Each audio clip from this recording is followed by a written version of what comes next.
विशेषतः विपक्ष मेरे वक्तव्य को सुनने का धैर्य रखे तो बहुत सारी चीजें उजागर हो सकती हैं। You are not India, for India is not corrupt. India believes in merit and not dynasty. And today of all the days, people like you need to remember what was told to the British: quit India, corruption quit India, dynasty quit India. Merit now finds place in India. अध्यक्ष महोदय, सबसे पहले आपकी पीठ पर, आपके आसन पर जिस प्रकार का आक्रामक बर्ताव आज देखा गया, उसका मैं खंडन करती हूं। पहली बार राष्ट्र के इतिहास में भारत मां की हत्या की बात की और कांग्रेस पार्टी यहां पर तालियां बजाती रही। जो भारत की हत्या की बात पर कांग्रेस पार्टी ने ताली पीटी आज इस सदन में, इस बात का संकेत पूरे देश को दिया कि मन में गद्दारी किसकी है। मैं आज हिंदुस्तानी होने के नाते कहती हूं, मणिपुर खंडित नहीं है, विभाजित नहीं है, मेरे देश का अंग है। मैं इनसे पूछती हूं,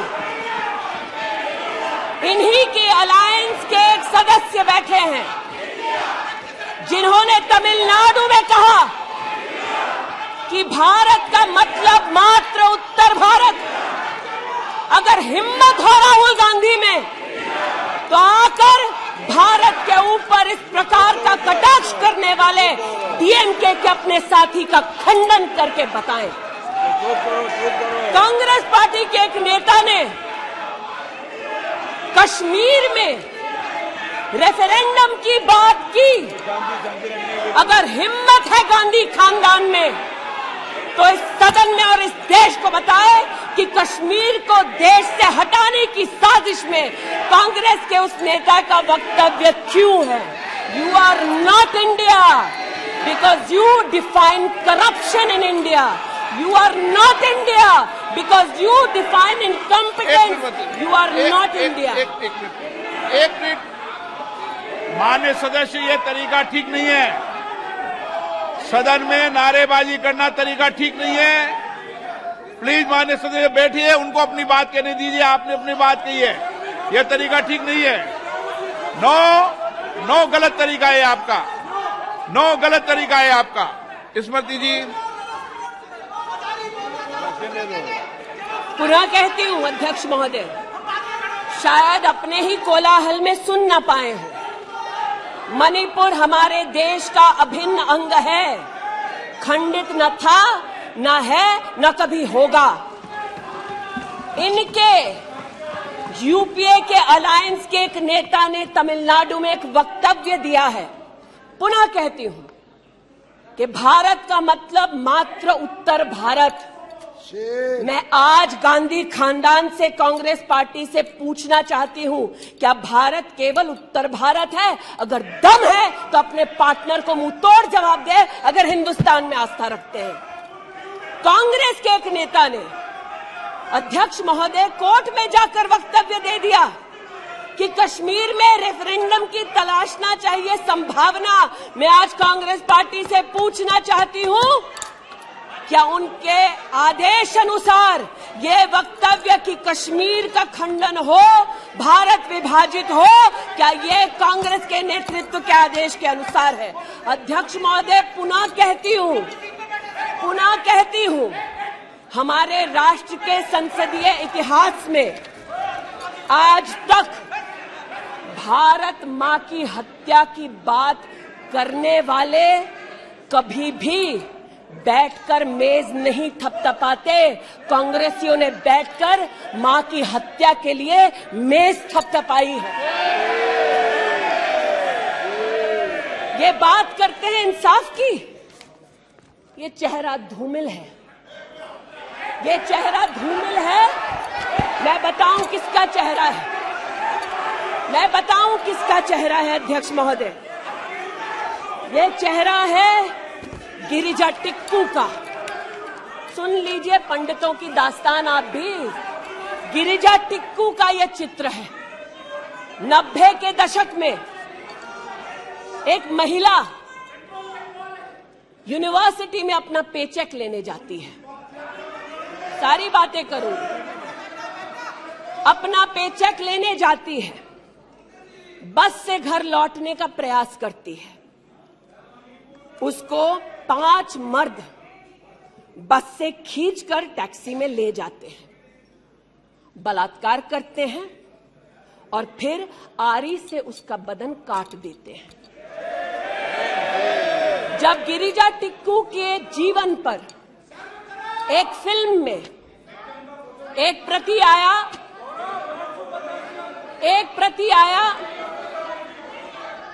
मैं आज कहना चाहती हूं कि कांग्रेस के कुछ प्रवक्ताओं ने उसको प्रोपेगेंडा कहा। सरला भट्ट, आप नहीं चाहते कश्मीरी पंडितों की दास्तान कहीं सुनाई जाए, आप नहीं चाहते वो आइडेंटिफाई हो एज विक्टिम्स। सरला भट्ट मेडिकल स्टाफ थी। 90 के दशक में उसको उसके इंस्टीट्यूट से अगवा करके गैंग रेप किया गया और सड़क के किनारे रखा गया। आज मैं पूछना चाहती हूं कि एक तरफ इनकी अलायंस के लोग हिंदुस्तान को विभाजित करने की बात करते हैं, ये आज अपने आप को इंसाफ के पुजारी बताते हैं, लेकिन मुझे बताइए गिरिजा टिक्कू, सरला भट्ट को कब इंसाफ मिलेगा? हर गली हर मोहल्ले में एक स्लोगन गूंजता था पंडितों के बीच, रलियू सलियू गलीव। पुनः कहती हूं, रलियू सलियू गलीव। आप चिल्लाना बंद करें, समझे पहले। रलियू सलियू गलीव। या तो अपना धर्म बदलो या कश्मीर छोड़ो या यहीं मरो। उनकी आवाज भारत की आवाज नहीं है, उनकी आवाज को आपने कभी नहीं सुना। मैं आज कहती हूं, इन्होंने कहा अश्रु बहाए, भ्रमण किया 84 के दौरान में। मुझ जैसे कई लोग देश की राजधानी में थे और किसी का वक्तव्य ना सुने अध्यक्ष जी। एक पत्रकार है प्रणय गुप्ता, उन्होंने लिखा कि सिख बच्चों को कैस्ट्रेट करके उनके अंगों को उनकी मां के मुंह में ठूसा गया। आज बोलती हूं, त्रिलोकपुरी में 30 औरतों को इकट्ठा करके चीला गांव में ले जाकर उनका बलात्कार किया। सुल्तानपुरी में एक महिला ने एफिडेविट दी है, मेरे हस्बैंड को मार दिया, बेटी को शादी से एक रात पहले उठाकर ले गए और उसका बलात्कार किया।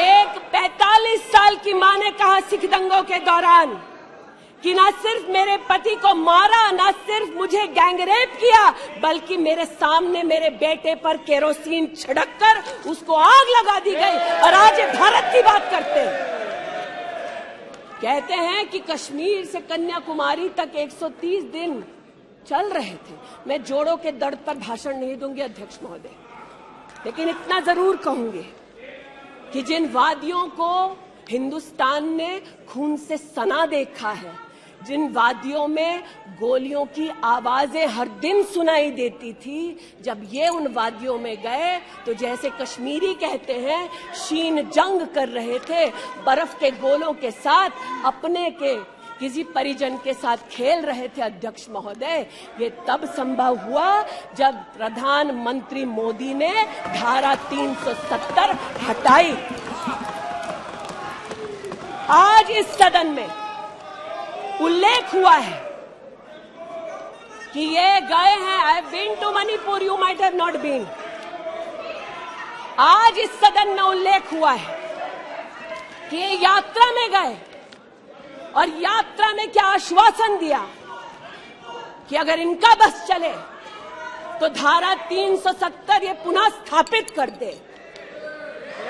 धारा 370 की वजह से कश्मीर की बेटियों को दहेज के लिए अगर प्रताड़ित किया जाता था तो वहां की बेटियों के पास कानून का सहारा नहीं था, क्योंकि इन्होंने धारा 370 लगाई। कश्मीर में अगर बेटियां प्रदेश के बाहर ब्याही जाती थी तो उनके पैतृक संपत्ति पर उनका अधिकार समाप्त हो जाता था, क्योंकि इन्होंने धारा 370 लगाई। कश्मीर में अगर 14 साल से कम उम्र की बच्ची का 18 साल से कम उम्र की बच्ची का ब्याह रचा दिया जाता था तो उसे कानून का संरक्षण नहीं मिलता था, क्योंकि इन्होंने धारा 370 लगाई। आज जो भग गए हैं सदन से उनसे कहना चाहती हूं कि इस देश में न धारा 370 लौटेगी, इस देश में कभी भी पंडितों को रलिव सलिव गलिव का धमकी कोई देने वाले बचेगा नहीं। आज कई यहां पर बहनें उपस्थित हैं जो वहां से अपनी आक्रोश को और राहुल जी के प्रति समर्थन को व्यक्त कर रही हैं। 84 के दंगों का विवरण सुनकर, गिरिजा टिक्कू का विवरण सुनकर, और मैंने स्वयं अध्यक्ष जी मणिपुर के मुख्यमंत्री से बात कर त्वरित रूप से वहां पर लोग पकड़े जाएं, न सिर्फ इसका वहां पर निवेदन किया बल्कि वो लोग पकड़े गए। सीबीआई की इंक्वायरी जारी है। लेकिन जो आज यहां बैठे हैं, मैंने उनसे पूछना चाहती हूं, जो चले गए, उन्होंने कहा वो राजस्थान गए हैं। और राजस्थान में क्या हुआ महोदय? गिरिजा टिक्कू को तो 90 के दशक में आरी से काट दिया गया था। भीलवाड़ा में 14 साल की लड़की के साथ सामूहिक बलात्कार होता है। इस सदन से 2 महिला एमपीज उस परिवार से मिलती हैं। बच्ची जब जिंदा थी गैंगरेप के बाद महोदय, उसे काटा जाता है, फिर उसे भट्टी में डाल दिया जाता है। ये इन महिला सांसदों का वक्तव्य है कि जिस बच्ची को 14 साल की उम्र में जब जीवित थी गैंगरेप के बाद भीलवाड़ा राजस्थान में काटा गया, जलाने के लिए फेंका गया, उसका मात्र एक हाथ भट्टी के बाहर छूट गया था। मैं आज पूछना चाहती हूं अध्यक्ष महोदय, ये आज जो जोर जोर से चिल्ला रहे हैं, न्याय की गुहार इन्होंने तब नहीं लगाई जब 60 साल की एक महिला का पश्चिम बंगाल में उसकी नाती के सामने गैंगरेप हुआ। कोर्ट में केस लंबित है। इनका दिल नहीं दहला और पूछ रहे थे कि मणिपुर के बारे में, आप नॉर्थ ईस्ट के बारे में नहीं जानते। जिन्होंने प्रस्तावना की उनसे कहती हूँ, नल्ली का मैसेकर हुआ, 5 मिनट के लिए कांग्रेस की एक नेत्री गई, लेकिन इनका क्या रुख था तब। 2012 में तरुण गोगोई जी ने स्वयं वक्तव्य दिया है कि दंगे हो रहे हैं, लेकिन कांग्रेस की केंद्र की सरकार ना ट्रूप्स दे रही है, ना इंटेलिजेंस दे रही है। कोकराझार की बात करते हैं, ये मेरा वक्तव्य नहीं है, तब के कांग्रेस के मुख्यमंत्री तरुण गोगोई का वक्तव्य है। कोकराझार में हिंसा होती है, धुबड़ी में 3-3 महीने कर्फ्यू रहता है। आज महोदय जो लोकतंत्र की दुहाई दे चुके हैं, हम बार बार इस सदन में बार बार इमरजेंसी की गाथा को याद करते हैं। इस सदन में हम लोग बार बार उन नेताओं को, उन सामाजिक संस्थाओं को, उन मीडिया के बंधुओं को उनकी प्रिंटिंग प्रेस कैसे जबरन बंद कर गई, उसको इस पर विस्तृत चर्चा होती है। लेकिन इमरजेंसी के कालखंड में साधारण महिला का इन्होंने कांग्रेस पार्टी ने क्या हश्र किया। स्नेहलता रेड्डी की आज बात करना जरूरी है। बेंगलुरु की जेल में बंद किया गया और इसलिए बंद किया गया क्योंकि वो सोशलिस्ट थी, भाजपाई नहीं थी, सोशलिस्ट थी। और जब बंद किया 2 मई 1976 को, तब उन्होंने अपनी प्रिजनर्स डायरी में लिखा, और मैं कोट कर रही हूं, जो पब्लिकली अवेलेबल है। As a woman comes in, she is stripped naked in front of everyone else. When a human being is sentenced, is the punishment not enough? Must the human body be degraded and humiliated? ये स्नेहलता रेड्डी के शब्द है जो उन्होंने emergency के कालखंड में jail में लिखे, अपनी अचीवमेंट्स को बताते हुए। जून 6, 1974 में स्नेहलता रेड्डी लिखती है that at least I have achieved something here. I have stopped the horrible beatings the women prisoners used to get. ये कांग्रेस का इतिहास है और ये भारत की बात करते हैं। अस्थमा की पेशेंट थी ये महिला, जेपी जी को तो डायलिसिस ना करने दिया, अस्थमा की इस पेशेंट को दवा नहीं लेने दी। वो 2 बार एस्थमेटिक कोमा में गई और एस्थमेटिक कोमा में जाते जाते जब उनकी हालत बिगड़ी तो पैरोल पर उनको 15 जनवरी 77 में छोड़ा। चार्जशीट में इस औरत का नाम नहीं था और 5 दिन बाद उनका देहांत हो गया। इनका इतिहास खून से सना है और जिनकी हत्या हुई आज वो इनको कटघरे में नहीं ला सकते, इसलिए आज इस सदन में मैं उनका नाम ले रही हूं, उनके बारे में बोल रही हूं। चाहते हैं कि मणिपुर पे चर्चा हो, मणिपुर पे चर्चा करने के लिए बार बार पार्लियामेंट्री अफेयर्स मंत्री ने गुहार लगाई, बार बार देश के गृह मंत्री ने कहा, हमारे श्रद्धेय राजनाथ जी ने भी कहा कि आप मणिपुर पे सदन पर चर्चा कीजिए, हम चर्चा के लिए तैयार हैं, भागे ये, हम नहीं, भागे ये और हम नहीं। और भागने के पीछे कारण क्या? क्योंकि गृह मंत्री जब बोलने लगेंगे, परतें जब खुलने लगेंगी, तब ये मौन साध लेंगे। मौन मुद्रा का उल्लेख हुआ था, मौन थे ये लोग कई चीजों पर और आज भी हैं।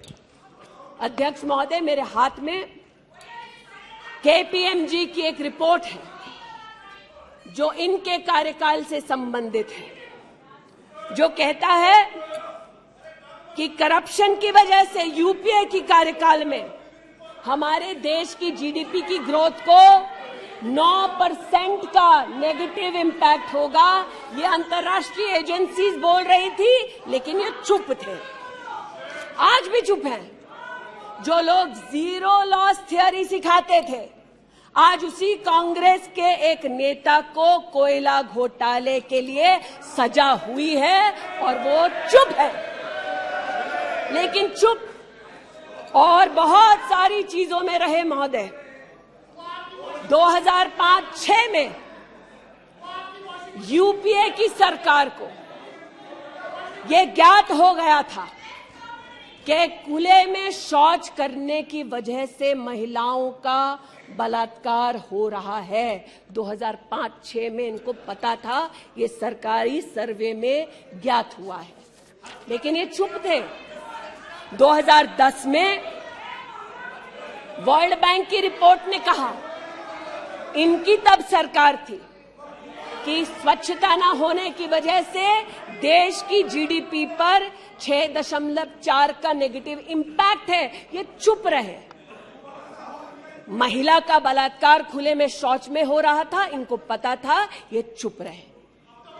2014 तक देश में केवल 39% आबादी को इन्होंने टॉयलेट की व्यवस्था सुनिश्चित करके दी। 2019 तक 100% कवरेज हुआ। 110 मिलियन टॉयलेट, ये हंसते हैं इस पे अध्यक्ष जी। शायद इनको पता नहीं है कि एक महिला के लिए दिन की शुरुआत में शौच के लिए बाहर जाना या सूर्यास्त का इंतजार करना, शौच के लिए बाहर जाना और वहां उसका शारीरिक शोषण होना, बलात्कार होना, ये कितनी बड़ी सामाजिक और क्रिमिनल चुनौती है, इस बात से इनको कोई सरोकार नहीं, इसलिए उपहास का विषय बनाते हैं। आज मुझे ये कहते हुए शर्मिंदगी है कि मैं यहां पर कह रही हूं कि खुले में शौच करने वक्त औरत का बलात्कार होता है, ये उपहास उड़ा रहे हैं और महिला उपहास उड़ा रही है। शायद यही लक्षण है कांग्रेस मिथ अलायंस के कि औरत का बलात्कार हो तो ये हंसे, भारत मां की हत्या की बात हो तो ये यहां पर तालियां पीटे, ये कांग्रेस का लक्षण है। इनकी प्रस्तावना के वक्त ये कहा गया कि हम बात करेंगे मात्र एक व्यक्ति से, हम किसी मंत्री से बात नहीं करेंगे, क्योंकि मंत्रियों की कार्यशैली पर इनको चर्चा नहीं करनी। और शायद सच भी है, इनका अपना अनुभव है कि इनके यहां पावर का केंद्र बिंदु एक था। यहां पर फर्क यह है कि हम सब कलेक्टिव रिस्पॉन्सिबिलिटी के भागीदार हैं। इसलिए आज जब गजेंद्र शेखावत जी के मंत्रालय की ओर से टॉयलेट की व्यवस्था होती है तो मैं एक महिला सांसद और नागरिक के नाते इनका भी उतना ही अभिनंदन करती हूं जितना कि प्रधानमंत्री जी का। जल जीवन मिशन महोदय, हमारे देश में जब इनकी सरकार थी तो मात्र 3 करोड़ परिवारों तक नलके से पानी पहुंचता था। अब 2019 का आंकड़ा कहता है कि आपने तब तक 9.5 करोड़ तक पानी पहुंचाया और अब लगभग 19 करोड़ 40 लाख और 12 करोड़ 40 लाख तक आपका पानी नलके से पहुंच चुका है। लेकिन इनको इससे भी सरोकार नहीं कि अगर टॉयलेट बना, महिलाओं का शोषण कम हुआ, देश की साधारण महिला का सम्मान बढ़ा, तो इनसे इनका कोई सरोकार नहीं। स्पष्ट है, गरीब के घर में नल से जल पहुंचा तो कांग्रेस का उसका कोई सरोकार नहीं। ये स्पष्ट है और सही है। हमारा सरोकार है, देश हमारा है, सेवा हमारी है।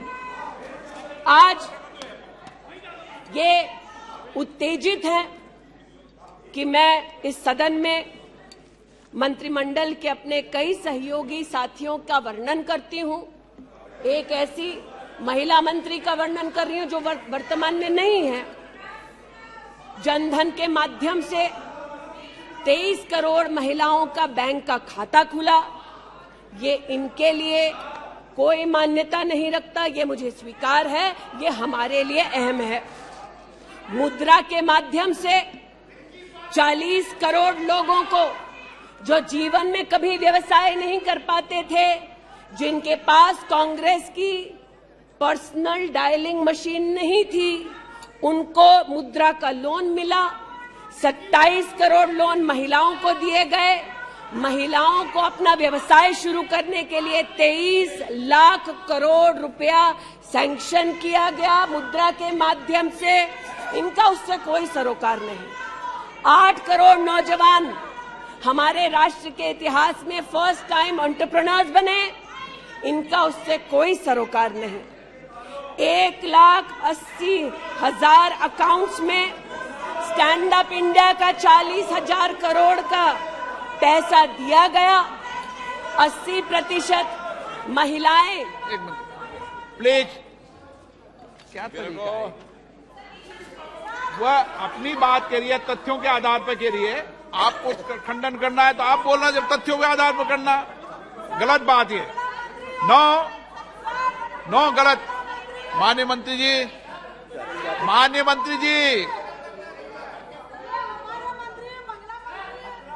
आपकी अनुमति से सर मैं पुनः बोलूं तो जैसा कि मैंने कहा, महिला का अगर आर्थिक सामाजिक उत्थान होता है तो इससे इनको कोई सरोकार नहीं। सेल्फ हेल्प ग्रुप की बात करते हैं, जब इनकी सरकार थी तब मात्र 19 लाख सेल्फ हेल्प ग्रुप्स को इन्होंने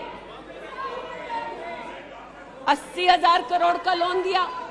हमने 9 करोड़ महिलाओं को 5 लाख करोड़ की आर्थिक व्यवस्था करके दी देश के सेल्फ हेल्प ग्रुप में। यह हमारा अभिमान है।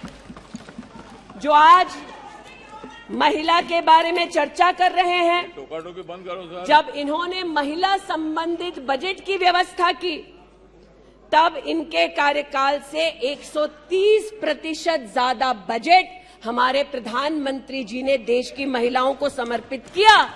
ये हमारा अभिमान है। आयुष्मान भारत के अंतर्गत 10 करोड़ परिवारों में महिलाओं को आयुष्मान भारत का कार्ड मिला। आज तक 2 करोड़ 60 लाख महिलाओं ने हॉस्पिटल वेलनेस सेंटर में सुविधाएं ली। ब्रेस्ट कैंसर में 12 करोड़, सर्विकल कैंसर में 8 करोड़ महिलाओं ने स्क्रीनिंग कराई। इनका उससे कोई सरोकार नहीं, बल्कि इनका उनसे सरोकार है दिल्ली में, जिन्होंने आयुष्मान भारत योजना दिल्ली में लागू ही नहीं की। इनका उनसे सरोकार है। देश में मोदी सरकार में 3 करोड़ 84 लाख घर बने, जिनमें से 2 करोड़ 86 लाख महिलाओं को मिले। इनका उनसे कोई सरोकार नहीं, क्योंकि गरीब महिला लखपति दीदी बन गई, वो हमारा अभिमान है, इनका नहीं। हमारे देश में 8 करोड़ 50 लाख बेटियों ने समग्र शिक्षा के माध्यम से स्कूल में सेवा ली, मुफ्त टेक्स्ट बुक की सेवा ली। बेटियां का ये उपलब्धि हमारा अभिमान है, इनका नहीं। 5 लाख से ज्यादा बेटियों के लिए स्कूलों में अलग से टॉयलेट की व्यवस्था हुई। ये इनका अभिमान नहीं, हमारा अभिमान है। हमें अपनी बेटियों पे गर्व है। 5 लाख दिव्यांग बेटियों को मंथली स्टाइपेंड मिलता है। ये सेवा हम देश की बेटियों को दे सकते हैं। ये हमारे लिए बहुत बड़ा प्रभु का उपकार है। 1,28,000 बेटियों को मेरिटोरियस स्कॉलरशिप दी जाती है, 12,000 रुपए की हर साल। ये सेवा का मौका परिवारों ने हमको दिया। 2 लाख से ज्यादा बेटियों को सेल्फ डिफेंस की ट्रेनिंग दी जा रही है। आज एलिमेंट्री एजुकेशन में बेटियों की एनरोलमेंट 100% है इस देश में। ये हमारे देश के लिए गौरव की बात है। आज पहली बार फीमेल एनरोलमेंट उच्च शिक्षा में महोदय 2 करोड़ से ज्यादा हुआ है महिलाओं का। ये देश के लिए गौरव की बात है। आज दलित बेटियों का एनरोलमेंट बढ़ा है 38%।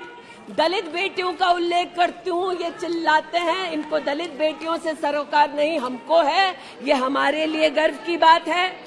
आदिवासी बच्चे, लड़कियां 63% उनका एनरोलमेंट बढ़ा महोदय। आदिवासी बच्चों के साथ इनका कोई सरोकार नहीं। आदिवासी बेटियों ने हमारे प्रधानमंत्री को सेवा का मौका दिया। ये हमारे लिए प्रभु की असीम कृपा है। नॉर्थ ईस्ट की बात करते हैं तो महिला ने नॉर्थ ईस्ट में 34% की इंक्रीज हुई है एनरोलमेंट में। नॉर्थ ईस्ट के मेरे सभी साथियों को, चाहे वो सदन में कहीं भी बैठे हों, महिलाओं की दृष्टि से मैं अभिनंदन देती हूं। आज हमारे देश में महिला जो पीएचडी करती है 99.2% की वृद्धि हुई है एनरोलमेंट में पीएचडी करने वाली महिलाओं में। ये हमारे लिए हिंदुस्तानी होने के नाते गौरव की बात है। आज जो महिला शैक्षिक संस्थानों में सेवा दे रही, यूनिवर्सिटीज में, इंस्टीट्यूशंस में, कॉलेजेस में 66%, 66% उनकी वृद्धि हुई है। आप हो करते जाएं, हम तो उनके लिए बल्ले बल्ले ही करेंगे। आज मुझे ये कहते हुए खुशी है कि हमारे लेबर मिनिस्ट्री ने कहा है कि ईपीएफ में 28,70,000 महिलाओं ने अब अपने आप को सब्सक्राइबर बनाया है। आज 2017 से लेकर 22 तक लगभग 1400 महिला साइंटिस्ट को भारत सरकार की विविध स्कीम्स के अंतर्गत सहयोग मिला है। आज महिलाओं को मैटरनिटी लीव में 26 हफ्ते की पेड मैटरनिटी लीव मोदी सरकार ने सुनिश्चित की है।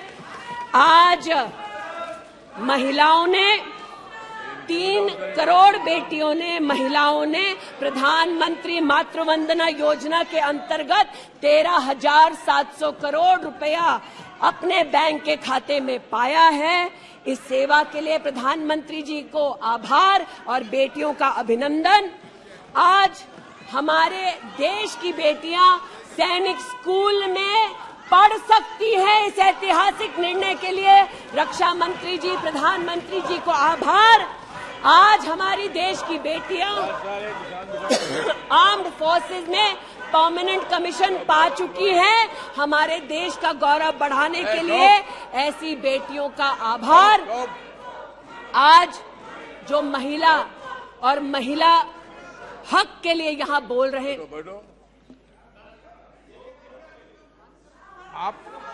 आप विषय पे बोल रही हैं और अविश्वास प्रस्ताव पे सब विषय पर बोल सकते हैं। ये तरीका अच्छा है क्या? बोलिए माननीय। वो भी शायद मजबूर हैं, उनको भी रिमोट से डायरेक्शन आया है। इतना ही कहना चाहती हूं कि आज एक तरफ हमारी बेटियों ने सैनिक स्कूल में, आर्म्ड फोर्सेस में अपने प्रतिभा के आधार पर देश का गौरव बढ़ाया है।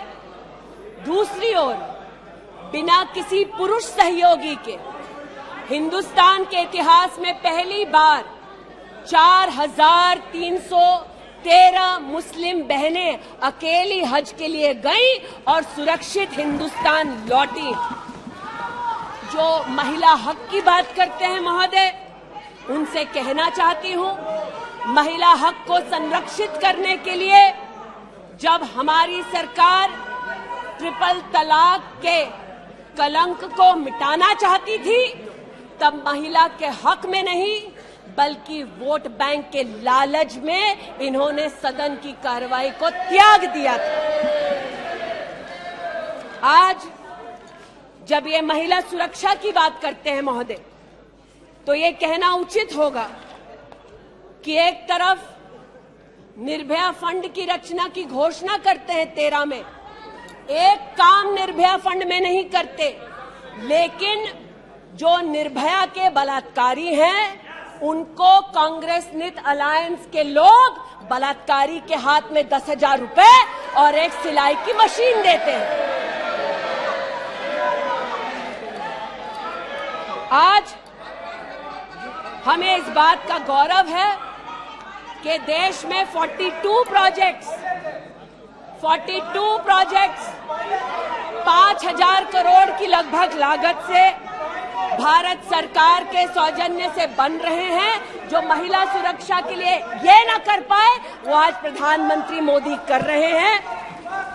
आज integrated emergency response management system के अंतर्गत देश के 983 रेलवे स्टेशन पर महिला पैसेंजर्स के लिए 24 घंटे सुरक्षा का प्रावधान किया गया। आज कोंकण में वीडियो सर्वेलेंस सिस्टम की विशेष व्यवस्था महिला संरक्षण और महिला सुरक्षा के लिए की गई। आज चूंकि रेल मंत्री बैठे हैं, आर्टिफिशियल इंटेलिजेंस के आधार पर facial recognition system, integrated surveillance system, ये सब भारत सरकार के सौजन्य से महिला सुरक्षा के लिए प्रधानमंत्री मोदी ने सुनिश्चित की। एक बात पर मैं आपत्ति अभी दर्ज करती हूं अध्यक्ष जी, कि जिनको आज मुझसे पहले वक्तव्य देने का अधिकार दिया गया, उन्होंने जाते जाते एक अभद्र यहां पर लक्षण के दर्शन दिए। It is only a misogynistic man who can give a flying kiss to a parliament with seats female members of parliament. ऐसी गरिमा विहीन आचरण को इस देश के सदन में कभी नहीं देखा गया। ये उस खानदान के लक्षण हैं, या आज सदन में देश को पता चले। लेकिन कहां गए हैं, वहां पर क्या हालात हैं अध्यक्ष महोदय? गोद भराई के नाम पर राजस्थान में भास्कर ने लिखा है कि राजस्थान की कांग्रेस की सरकार जेब भराई कर रही है। 13 से 20 महीने का घरबाशय दिखाया जा रहा है राजस्थान में, और भारत की तिजोरी से पैसा लूटा जा रहा है। इनका सरोकार महिला उत्थान से नहीं, ये महिला के बारे में क्या सोचते हैं, इनकी क्या हरकतें हैं, इनके नेता ने जाते जाते यहां पर उसको प्रसारित कर दिया है। लेकिन इन्हें सरोकार इनके नेता को किससे है? चीन से है। तो चूंकि सब चीन में इतनी रुचि लेते हैं कांग्रेस पार्टी के नेता, इसलिए आज एक सुखद समाचार भी सुनाती हूं। चीन में 31st यूनिवर्सिटी गेम्स हुआ। 1959 से लेकर आज तक भारत को मात्र 18 पदक मिले। इस बार 26 मेडल का रिकॉर्ड हिंदुस्तान के बच्चों ने स्थापित किया। भारत मां के टुकड़े के लिए तालियां बजाते थे, भारत मां के बच्चों के लिए तो बजा दो। 11 गोल्ड, 5 सिल्वर, 10 ब्रॉन्ज। आज देश के यूनिवर्सिटी के छात्र देखें कि 31st यूनिवर्सिटी गेम में भारत का नाम रोशन करने वाले छात्रों के लिए मैं गुहार लगा रही हूं कि कांग्रेस पार्टी यहां अभिनंदन कर दे, लेकिन वो अभिनंदन से भारत के बच्चों को वंचित रखते हैं।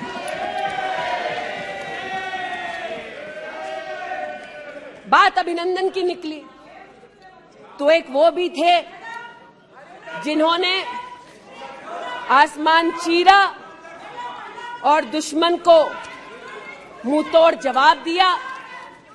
आज जो व्यक्ति यहां पर भारत की आवाज का उल्लेख कर रहे थे, उन्होंने भारत की आवाज में आवाज मिलाकर तब नहीं बोला जब आतंकी हमला करते हैं। उन्होंने भारत के आवाज से अपनी आवाज को भिन्न करते हुए इस सदन में भारत के रक्षा बलों से प्रमाण मांगा इस सदन में। लेकिन प्रमाण क्यों मांगा? क्योंकि कुछ लोगों ने कहा होगा। और प्रमाण मांगने का क्या सलीका है, ये मीडिया के मित्रों के माध्यम से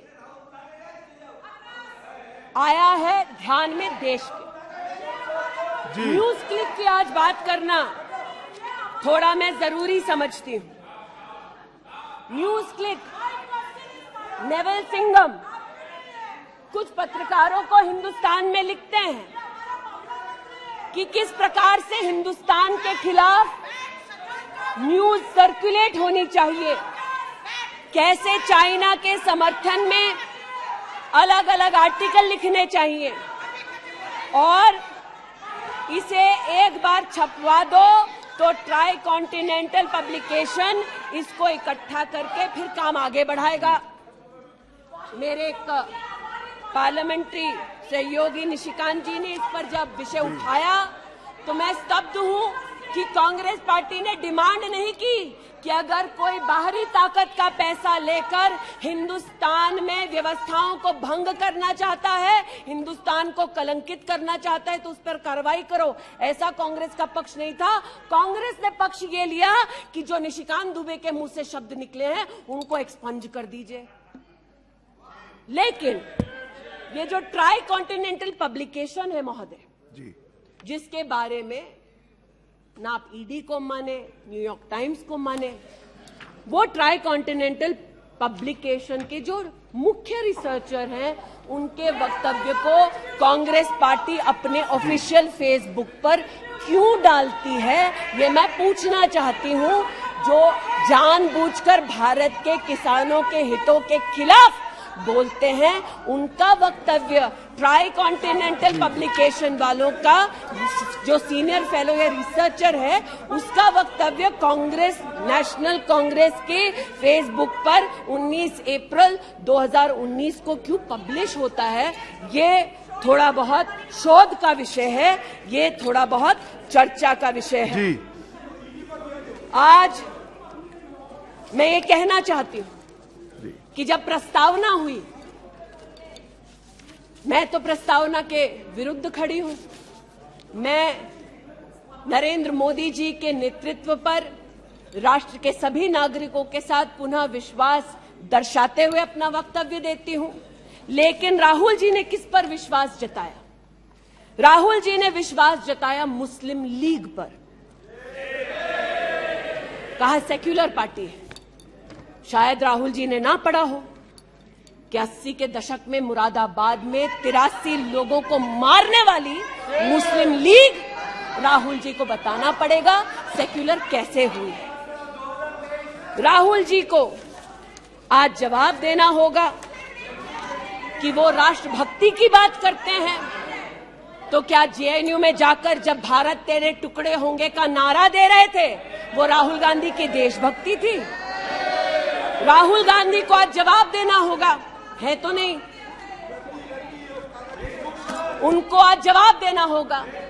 जिस अफजल गुरु ने इस संसद पर हमला किया, उस अफजल गुरु के संरक्षक समर्थक को कांग्रेस पार्टी ने अपने पार्टी का नेता बना दिया, जिसने कहा यह राहुल गांधी की देशभक्ति है। राहुल गांधी की देशभक्ति आज बताती हूं। इन्होंने, घबराइए मत, आप ही की नेता बोलकर गए हैं, घबरा क्यों रहे हैं? बैठिए, आराम से बोल रही हूँ। जरा संक्षेप कीजिए। मैं पुनः बोलना चाहती हूँ अध्यक्ष महोदय, बहुत सारे व्यवधान आए, अब राहुल जी की बात चली है तो कृपा थोड़ी सी कर दीजिए। दोबारा कहती हूँ, क्या बोले हैं और क्या बाहर बोले हैं। देश के बाहर गए तो कहा आइडियाज ऑफ इंडिया कॉन्क्लेव में that there is going to be a Mars upsurge. India has massive amount of polarization. ये राहुल गांधी के शब्द हैं। इसका मतलब राहुल गांधी ने विदेश में जाकर कहा हिंदुस्तानी सौहार्द की भूमिका में नहीं रहते। राहुल गांधी ने कहा कि हिंदुस्तानी भाईचारे में इतना विश्वास नहीं करते because there is a massive amount of polarization. और राहुल गांधी ने कहा there is going to be a mass upsurge. Now the question is, how can the opposition effectively use the upsurge to change politics? मतलब उन्होंने कहा कि देश में उथल पुथल होगी। मैं स्पष्ट करना चाहता हूं, विपक्ष इस उथल पुथल को कैसे इस्तेमाल कर सकता है ये मैं सोच रहा हूं। फिर उनका शब्द है देश में केरोसिन फैला है, हमें एक चिंगारी की जरूरत है। आज पूछना चाहती हूं, माचिस ढूंढते ढूंढते राहुल गांधी कहां गए? अमेरिका गए, तंजीम अंसारी के साथ जो पाकिस्तानी इमाम जावेद अहमद के साथ ताल्लुक रखते हैं, अमेरिका में अपने कार्यक्रमों को उनके साथ करवाया। राहुल गांधी, मिन्हाज खान, जो हिंदुस्तान के खिलाफ आवाज बुलंद करते हैं, उनके साथ उन्होंने मीटिंग की। आज जो लोग इस देश में एस्पियोनाज के लिए पकड़े जाते हैं, उनका राहुल गांधी ने जाकर विदेश में समर्थन किया। वे तब से अडानी अडानी कर रहे हैं, तो अब थोड़ा मैं भी बोल दूं। फोटो मेरे पास भी है। इतना ही खराब है तो जीजा जी उसके साथ क्या कर रहे हैं? तो निशिकांत जी सही कहा, किसी को सेट करो, किसी को भेंट करो। पूछना चाहती हूं, 1993 में मुंद्रा पोर्ट में कांग्रेस की सरकार ने अडानी को जगह दी। तब प्रधानमंत्री कौन थे? कांग्रेस के थे। वित्त मंत्री कौन थे? मनमोहन सिंह थे। अडानी बोल रही हूं। यूपीए के कार्यकाल में अडानी को इन्होंने 72,000 करोड़ का लोन दे दिया। क्यों दिया? राजस्थान में 60,000 करोड़ से ज्यादा का समझौता कर लिया गहलोत जी के साथ। 20,000 एकड़ जमीन ले ली। क्यों किया? केरल में कांग्रेस की यूडीएफ सरकार के साथ पोर्ट का काम क्यों दिया? महाराष्ट्र में जब कांग्रेस के पास सत्ता थी, तो फिर कांग्रेस ने अडानी को पोर्ट का काम क्यों दिया? बंगाल में हल्दिया पोर्ट का काम अडानी को क्यों दिया? छत्तीसगढ़ में कांग्रेस पार्टी ने अडानी को काम आदिवासियों ने मना किया, फिर भी क्यों दिया? अब इसमें बेटा कितना सेट होगा, दामाद को कितना भेंट होगा, हम क्या जाने। लेकिन आज अरे दामाद का मामला है, बैठ जा भाई। दामाद आपका नहीं है, जिनका है वो नहीं चिल्ला रहे, आप क्यों चिल्ला रहे? बैठ जाइए भाई। जिसका है दामाद वो नहीं चिल्ला रहे, आप क्यों चिल्ला रहे? बैठिए।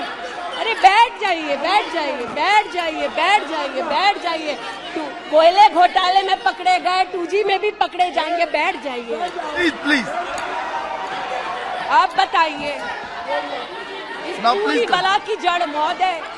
पूरी बला की जड़ परिवारवाद में, और परिवारवाद की राजनीति की जड़ कांग्रेस पार्टी में है। इनके अलायंस के लोग चारा खाते हैं या उनके घर मटन खाने चले जाते हैं। इनके अलायंस के लोग रेल की नौकरी के लिए गरीब की जमीन खाते हैं, जाके वो उन्हीं लोगों को गले लगाते हैं। और इनके सब के पीछे एक ही मजबूरी है, जो बड़ी विनम्रता से अजीत दा ने भी स्वीकारी कि मजबूरी हमारी कि तीसरी बार जनता कह रही है फिर एक बार मोदी की बारी। Okay, now please conclude. तो मैं लिसन प्लीज। ये आज बैठिए। यहाँ पर उल्लेख कर रहे थे किसान की। आप भी बैठिए, आप किस लिए खड़े? ये बात आज कर रहे थे किसान की, तो किसान का क्या हश्र करते हैं वो मैं बताना चाहती हूँ। अध्यक्ष महोदय थोड़ी सी मुझे मोहलत दे दें। ये मैं कहना चाहती हूँ उस क्षेत्र की बात जिसकी मैं प्रतिनिधि हूँ, जहाँ पर बैठिए प्लीज, बैठिए दलित प्लीज मांग कर रहे थे विद्यालय की। 1982 में किसानों ने 4 बीघा 2 बिस्वा जमीन इंटर कॉलेज के लिए दी, और अमेठी में धोखे से किसानों की ये जमीन हड़पने वाले फाउंडेशन का नाम गांधी खानदान है। 2016 में राहुल जी दौरे में गए तिलोई, वहाँ पर लोगों ने कहा 200 छात्रों ने सुनिए कि जमीन वापस कर दो, हमारे लिए कॉलेज की व्यवस्था करो। इन्होंने अपने अलायंस पार्टनर के साथ उन छात्रों को जेल भगा दिया। 17 में जेल भगाया। सेठा गौरीगंज में प्रमाण है, आ जाओ गौरीगंज, दूध का दूध पानी का पानी यही कर दूंगी। गौरीगंज सेठा रोड पर जमीन हब्जाली, भूसियावा मार्ग पर नरसिंह भानपुर पर मुंशीगंज में जमीन हथियाली, ये उनका संस्कार है। जमीन कौन कौन हड़पता है, ये कांग्रेस की गाथा स्पष्ट है। जहां ये हैं वहां पर आज मैं अभिनंदन देती हूं रेल मंत्री का कि रेल कोच फैक्ट्री रायबरेली में भी 10,000 कोचेस तब बनी जब नरेंद्र मोदी देश के प्रधानमंत्री बने। पीड़ा हो रही है जी। मैं बस इतना बताना चाहती हूँ कि आज जो किसानों का दम भरते हैं, बालियान साहब शायद यहाँ नहीं है, मैं अमेठी के किसानों की ओर से विशेष बालियान साहब आपको नतमस्तक होकर आभार व्यक्त करती हूँ। राष्ट्र के इतिहास में पहली बार अमेठी में खाद की रैक उतरी जब मोदी आए। इन्होंने न खाद दी, गौरीगंज में किसानों पर लाठीचार्ज करते थे, राजनाथ जी इसके साक्षी हैं। इन्होंने 80% लोगों के पास अमेठी में जहां 5 दशक इन्होंने राज किया, 80% लोगों को शौचालय नहीं दिया, 60% लोगों के घर में बिजली नहीं दी। और ये आज लोकतंत्र की बात करते हैं, अपनी प्रतिभा की बात करते हैं। आज मैं आभार व्यक्त करती हूँ। अमेठी का पहला सैनिक स्कूल मोदी जी ने दिया, 7.5 लाख लोगों को मुफ्त अनाज मोदी जी दे रहे हैं। अमेठी का आज पहला मेडिकल कॉलेज जिसके नाम से इस खानदान ने जमीन हड़प ली थी, वो नरेंद्र मोदी ने दिलवाई। आज मैं इतना कहना चाहती हूँ अध्यक्ष महोदय, जो अभी है नहीं, जो 50 साल की उम्र के बाद देश देखने निकले थे, वो देश के किस कोने में वर्तमान में है मैं नहीं जानती, लेकिन इतना एक सेकंड, एक मिनट। और देखिए, आपने एक फिलोसोफर का मंत्रिमंडल में अविश्वास प्रस्ताव लाया है। मंत्रिमंडल उस संबंध में बोलेगा, उनको बोलने का अधिकार है। प्लीज आप बैठ जाइए। मणिपुर पर चर्चा आपने नहीं मांगी है, कोई विषय है उस पर चर्चा हो रही है, उसका उत्तर भी आएगा, परंतु no please sit down, please sit down. But what sir of the enemy who speaks slyly, what of that enemy? आज जिनके पास ना नीति थी, ना नियत थी, ना देश के प्रति निष्ठा थी, आज ना जो कभी हिंदू के हुए, जिन्होंने राम के अस्तित्व को नकार दिया, ना सिखों के साथ जिन्होंने इंसाफ किया, जो ना कभी महिलाओं के उत्थान के लिए समर्पित थे, ना नौजवान के सशक्तिकरण के लिए समर्पित थे, ना किसान के बलिदान को स्वीकार कर किसान की समृद्धि के लिए समर्पित थे। आज उनसे कहना चाहती हूं कि जो समर्पित है, जो सबके विश्वास के साथ सबका विकास कर रहा है, उस पर देश को पुनः विश्वास दिखाएंगे। 24 में पुनः मोदी सरकार बनाएंगे। इस अविश्वास प्रस्ताव का मैं निषेध करती हूं और भारत मां का जयकारा लगाते हुए जो भारत मां की हत्या की बात कर रहे थे महोदय, उनसे कहना चाहती हूं, अंग्रेज आए चले गए, मुगलिया सल्तनत आई खत्म हो गई, हिंदुस्तान आज भी है और आगे भी रहेगा। और हिंदुस्तान इस देश की तिजोरी की चाबी वापस उनकी माताजी के हाथ में नहीं देगा।